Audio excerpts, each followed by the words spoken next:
Really stuck-up readers and writers tend to hate genre fiction. I don't have anything against people who prefer literary fiction, but dismissing genre fiction as a whole because of a perceived inferiority is the mark of someone at the top of Mount Stupid. Still, there's a genre that even other genre writers tend to hesitate to defend from naysayers. Fanfiction is probably the genre I think is the most overlooked. Few take it seriously. I'll admit that I don't take it that seriously either, but I like to discuss in a more balanced light. I think it would be wise to go ahead and establish what I'm talking about when I say fanfiction. Oh boy, that term has so many connotations that it can be applied to quite a bit more than it should. I'm talking about fanfiction in the strict sense. Fiction written by fans of a pre-existing media. I'll include in my definition the stories that take place in a pre-established world that feature characters, assets, plots, and whatever else original to the fanfiction writer. I divided the features commonly associated with fanfiction into the good, the bad, and the ugly. The main reason why I'm doing this video is to give myself closure. There was a professor I had a while ago that constantly went on and on and on about her love of fanfiction in a class that had nothing to do with fanfiction. The main issue was that she embodied all of the reasons behind why fanfiction is often looked down upon. I think the hate fanfiction gets is mostly unwarranted, but it's the people like her that caused the stereotypes in the first place. This video was proof to myself that fanfiction itself has merit, and people like her shouldn't be taken seriously. So let's get started.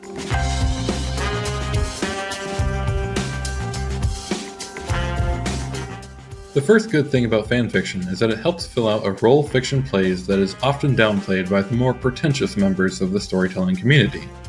Simple entertainment. For decades, pulp fiction passed the time for long train rides and dreary waiting rooms. But we now live in the age of having the internet wherever you go. People who would have otherwise been reading in prior times now have access to any kind of content they could possibly want. Videos, games, texting, movies, music. Entertainment is a competition, and it's unwise to stick our noses up at a genre that can entice someone to read a story instead of watch a short video. Yes, I am well aware of the irony of me saying that in a video. Listen, my point is that the same people who say the younger generation doesn't read enough are the same people who disparage them when they do read something like fanfiction. Even if you don't personally like fanfiction, you should be able to see that it may draw a reader into reading other genres, and maybe even trying out this whole writing thing themselves. The next positive I want to mention is that fanfiction acts as an outlet for enthusiasm. Fan art is probably the most popular form of this, but as fan art had to increase in quality, fanfiction has had to adapt as well, albeit slower. You can look at a bad picture and know immediately why it's bad. Yet, you can read a bad story and be unsure why you were disappointed. My point is that fanfiction isn't necessarily bad quality, even if it takes some serious searching to find the good stuff. Fans can give their interpretations of how a particular storyline went after the source material ended, or explain the past of side characters, or whatever else they want to do with the world. Historically, fanfiction has been instrumental in carrying stories when the official people behind them stopped. The example I'd like to give is a low-budget series of direct-to-video and audio CDs based on Doctor Who called The Stranger. Considering how much the BBC promotes Doctor Who today, it can be easy to forget that there was a time the show was cancelled, and the tapes recorded over. During the period between the cancellation and the return in 2005, fans of the series had no official media to enjoy. Thus, the creation of The Stranger was an attempt to fill that void, even casting Colin Baker and Nicola Bryant themselves. While not technically using any iconic Doctor Who things, the lineage is implicit in the details that are never said. The third good thing I'd like to say about fanfiction is that it makes a decent starting point for amateur writers.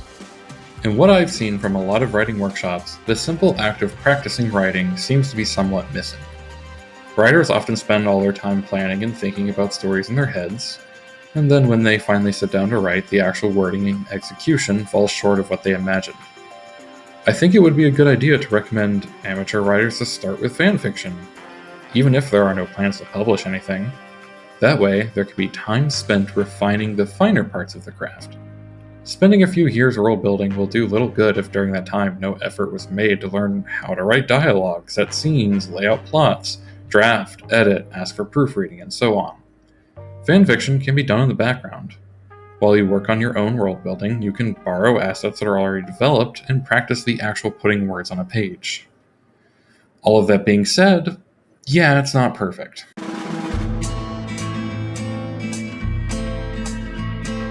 Fanfiction tends to catch flack from all sides, and I don't want to add to it, but there are some unavoidable facts about the genre that should not be ignored.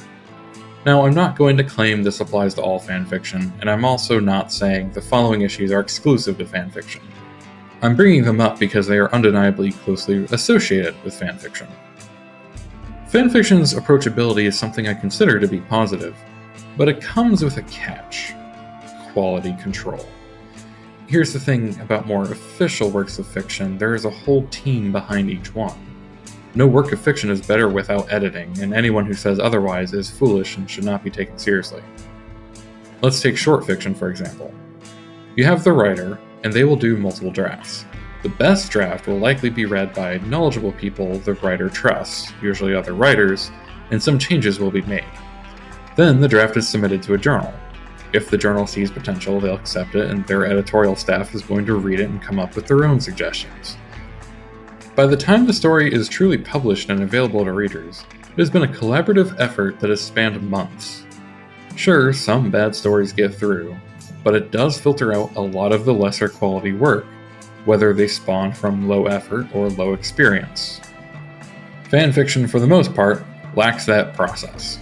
Writers can, and usually do, write a single draft and then post it to Wattpad, Archive of Our Own, etc. The effect is that fanfiction is rife with severe grammatical errors, pacing issues, exposition issues, nonsensical dialogue, poorly incorporated themes. You get the gist. All stuff you expect from rough drafts, because ultimately that's what a lot of these stories are. Speaking of grammar, contrary to popular belief outside of the mainline writing community, grammar and formatting is important. They aren't rules to be restrictive, they are rules to make sure readers understand what you're trying to say. When a writer is writing a story, they are the ones who can picture the scene in their heads. They do not have a camera. Their responsibility is to communicate the picture to the reader. Following actual sentence structure has always and will always be the most effective way to communicate to the reader. A rebuttal I expect is that plenty of published works do not strictly follow formal grammatical rules. In fact, my own work doesn't necessarily follow formal grammar in the strictest sense. My response is that any deviation from proper grammar needs to be deliberate. Character dialogue will usually follow vernacular conventions or dialects. Even narration can be adjusted here and there for effect, and therein lies the difference. Intentionally write for effect, but a mistake is always a mistake. For example, dialogue conversations. A new speaker always starts a new, indented paragraph to make it abundantly clear that the speaker has changed. Sure, you could fudge something atrocious like this, and it technically communicates what is happening, but having back and forth dialogue in the same paragraph is going to completely clutter the formatting. Next, with only two speakers, not all lines need to be tagged. Make sure you have some way of communicating who says what if you have three or more talking. There are various tricks you can use, and I suggest giving them a try. Those are, of course, writing issues that can be easily remedied. Fanfiction will never have organized leadership, but it would greatly benefit everyone involved if peer-level systems of proofreading and editing were adopted. As much as amateur writers tend to hate the idea of moderation, that would also greatly improve the overall quality of the work. Designated veterans of the fanfiction community could maintain some general quality standards over the various outlets that are used just to make sure everything that is published shows some degree of effort to reflect positively on the broader community. On an individual level, prospective fanfiction writers should take the time to learn to write. I'm not saying you need to get a degree in creative writing, but there are plenty of resources available on platforms like YouTube to get you pointed in the right direction. And then it's a question of keeping up with the practice of writing as you learn, and then having other, more experienced writers give you helpful criticism. Giving stories to friends and family, which they glance through and say, "It's good," or "It's fine," without elaboration will only harm you. Find people who know what they are talking about to tell you what your strengths and weaknesses are. You need to know what you do well and what you need to practice more. The next issue is the legality one. Different regions have different copyright laws, so whether you're in North America or Europe or Asia, you would have to look at what the restrictions are for you. Now, most fanfiction writers get away with it, so to speak, because they simply don't have enough of an audience to be noticed by copyright enforcement, and often the original creator as well. It is not always the case, which is why it is always important to remember that fanfiction ultimately uses someone else's intellectual property, and that can put you in really hot water without warning. Some intellectual property holders are traditionally more forgiving than others. Make fanfiction of a Valve property like Half-Life, and they will usually leave you alone or even praise it. Make fanfiction of a Games Workshop property like Warhammer 40k? Good luck on that one.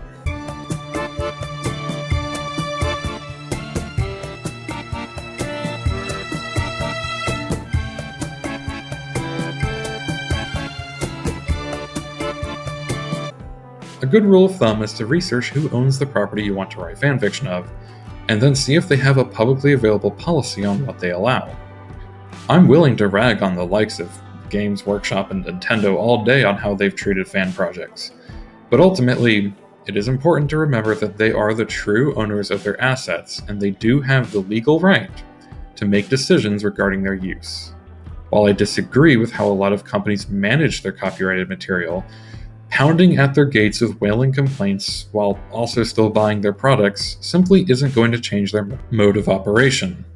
If a company decides they don't want something like fanfiction based on their properties, it would be best to grant them that wish and let them suffer from fans leaving as a result. They'll either change or be the example for other companies to change.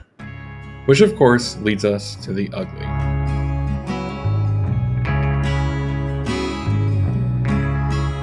For clarification, the reason I chose this format was because I figured it was a lighthearted way of presenting something I noticed.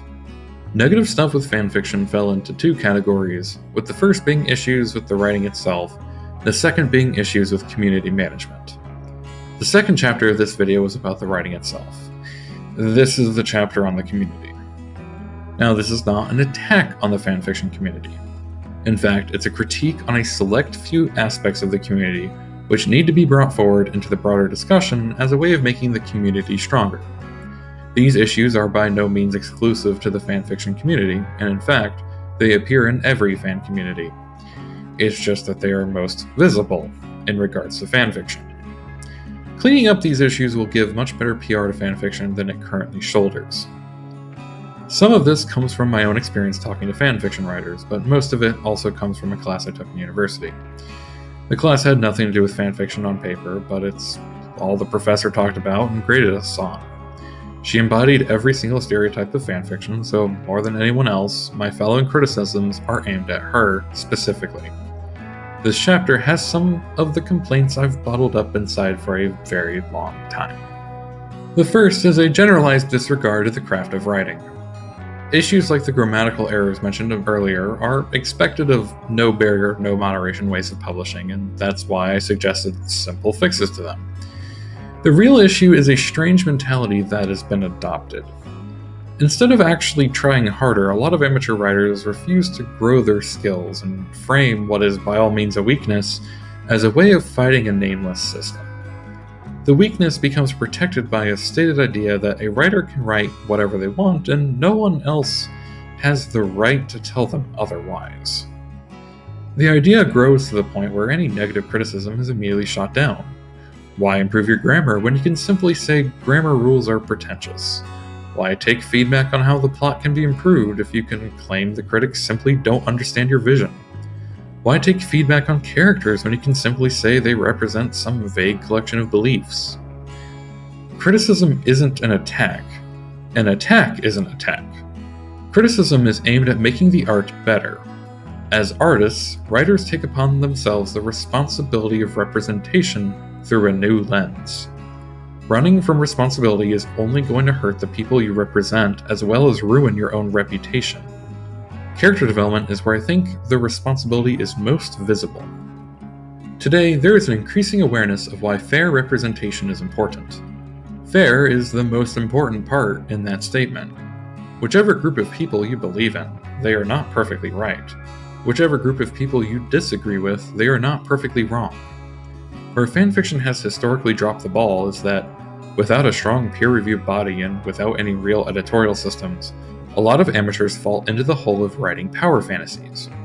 They have a protagonist that is always right, and their opponents are always wrong.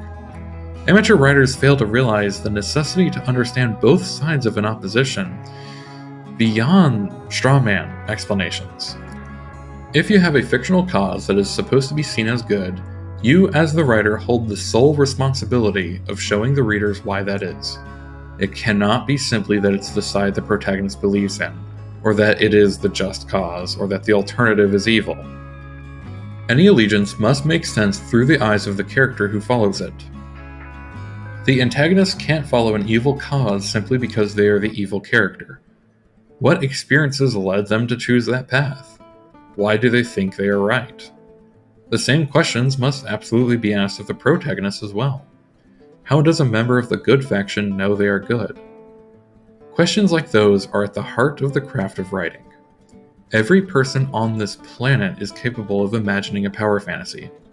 For someone to call themselves a writer, they need to take a step above that. They need to understand nuance. The same flaws, toxic personalities, biases, addictions, misconceptions, and irrational fears that apply to the antagonist will be reflected in the protagonist as well. Positive attributes like a sense of duty, moral code, a greater good, and so on should also apply to the antagonist. After all, in their perspective, they are the heroes. To show otherwise is a lie. The next is a sense of entitlement. Mainline fiction writers of all genres spend a lot of time and effort trying to build worlds, plots, characters, and scenes to make something new and original. Some are better than others, and some have a lot more experience or skill, but there is a camaraderie around trying to tell a story worthy of reading. The writer will always be the ultimate authority in canon knowledge of the story. Therefore, after publication, if a fanfiction author comes along and spends 20 minutes a day for a week or so and builds some short story out of it, the original creator might actually feel great that their story had an impact. But when the fanfiction author does that and then starts making authoritative statements on what is or isn't canon based on their own interpretation, it comes across as arrogant. Most authors are not going to argue against a fan canon. If someone makes a story that ships two characters who barely know each other in the actual story, who cares? The problem only arises when the fanfiction writer starts trying to claim control of the main canon. If the original author has designed a character that is a particular race, creed, sexuality, personal history, employment, and personality type, then that's who the character is. A different writer can come along and change those aspects for what-if scenarios, but they should never claim they've fixed a character into what they should have been. You're welcome to make your own character and your own story as a response, but to take someone else's character, swap some traits, and then pat yourself on the back as fixing the material is not how this works. All of that being said, I'd like to reiterate that it does not apply to all fanfiction, and nor does it apply to only fanfiction. Maybe my sheer anger towards that professor has given me a grudge against an entire genre I wouldn't otherwise have. My point is, these are the types of thoughts some people have when fanfiction is brought up in conversation. Fanfiction deserves a seat at the artistic table, but if the genre wants more respect, it is going to have to conform with the rest of the fiction writing community in regards to the quality of product, as well as the social maturity of working with other writers. I'll see you next time. Thank you all so much for watching. I know my output is a bit slow, but there's a lot going on in my personal and professional life that has been demanding most of my time and attention the last month. In fact, one of them is a story I've been working on for a long time that got accepted for publication in a journal soon, which is very exciting for me. I am determined to keep making videos, even if I have to slow down sometimes. Also, a new chapter of the Nightfall Hunter series will be released soon.